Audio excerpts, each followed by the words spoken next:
Hello there everyone, welcome back to our channel. In today's video, you are going to see how to scan Wi-Fi QR code on laptop. To do that, you have to make sure you have got the photo from your mobile that of your Wi-Fi network. So once you do it, you can just head over to, once you do it, make sure to send it to your laptop or your PC and then search for QR code scanner. QR code scanner,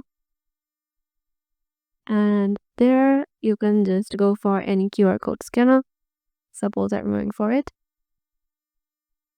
and in here you can scan any QR code. In here, generate a QR code or select a QR image. Like if you have already sent the QR code of your Wi-Fi in your PC or laptop, you can just drag and drop a browse. And you can also get the scanned data here, and you can also take a webcam to scan your QR code, and the data will be shown in here. So yeah, this is it. Hope this video helps you out, and we will see you in the next one.